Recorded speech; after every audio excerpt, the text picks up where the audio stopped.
Let's head over to the famous Idaho Potato Bowl to catch Northern Illinois laying 3.5 to Fresno State. Both teams missing starting quarterbacks. Both teams missing several players uh, due to the portal. Both kind of schools experiencing conference realignment, potential conference realignment. Not that any of that actually plays a factor into the output that we're going to see on this field today, but I guess it's interesting to bring up this NIU football team. Ethan Hampton, the replacement for Rocky Lombardi this past season, he's been pretty solid, if you ask me. However, he will not be playing in this football game. The name of the quarterback for NIU playing in this football game is going to be, what's his name, Josh Holst? Is that who it is? Yeah, Josh Holst here. He's, I think, a redshirt freshman, former walk-on kid. If you're an NIU fan, if you're a MAC fan, you remember him back when he started in both losses, right, against the Toledo football team and in a Ball State football team when Ethan Hampton was injured. But he did also, like, not just doom and gloom there. He did. I would consider him 1 and 2. He came off the bench right midway through the game when they were losing against Bowling Green when Ethan Hampton did originally get injured, and he came back and brought him back to win. This coaching staff is pretty high on him. They love his makeup. They love his demeanor. I think they're kind of going to see how he's going here, and they want him to be the guy going forward. I also think not just him. You have a lot of buy-in there. Obviously, yes, there's a lot of guys in the portal.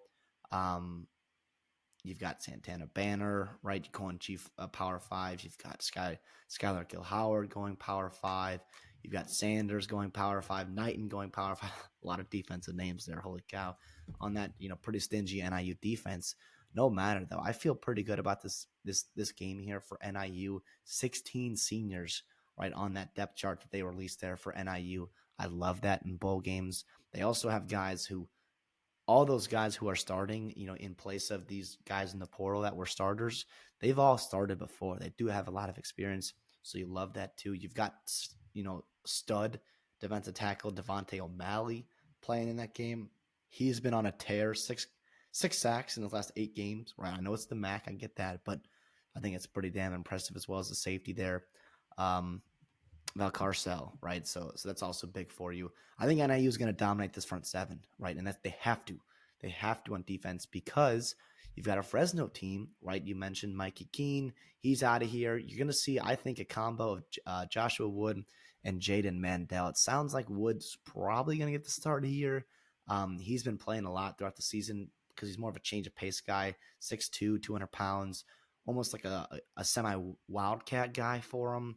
He's pretty athletic. He does have 5 touchdowns on the year in like short yardage positions there. He was one of the higher rated recruits they've gotten, right, from the quarterback position. So I think that's a big thing there. I think their fans are excited. He was a guy that was hurt, I believe, in spring practice. You saw Mandel get valuable reps in that spot, and he looked pretty good as well. So I think they feel pretty good about those guys. But the reality is, right, you've got no Jalen Moss at the wide receiver position, no Sharp as well. Like, you're going to be introducing these newer, younger, less experienced quarterbacks without some of your safety blankets against a really talented and well-coached defense in NIU that's very, very hungry, honestly. I don't know, man. It worries me. I think it's a recipe for disaster there, even though you've got NIU has to travel pretty far away, and Fresno is playing in a stadium in an environment that they're pretty familiar with, right? Playing in the Mountain West, playing against Boise State.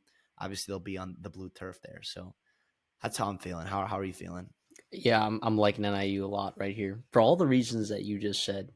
I'm just gonna try to not reiterate everything you just said, but you got new quarterbacks with unproven weapons over on one side with Fresno State, and kind of a similar thing with Northern Illinois. But you have this quarterback where you've seen glimpses, right? And quite frankly, I mean, is Trayvon Rudolph gonna play in this game? You said probably not, right? No, he's not. I think he's gone. But He's in the guess what? portal. Since 2 years ago, like this is not 2022 Trayvon Rudolph. He's still a good football player, right? Still a very good football player. I don't know how important he is to this team to where I'm like, okay, this is a humongous, gigantic downgrade. I really don't believe that. I also think if they're going to be able to run the football effectively against this Fresno State front seven, I, I think they're better coached, right? Now, if Jeff Tedford was still there, right, might be saying different about that, right? But that's not the situation that we're having here. Thomas Hammock is an absolute dog when it comes to coaching NIU. NIU probably the most successful program in MAC history, right? You know, if you go look back at the history of the MAC, not that has anything to do with this game, but I don't think 3.5 is enough, quite frankly. So I'm a lay 3.5 here. Not gonna put on the best bets, but I do like me some NIU here.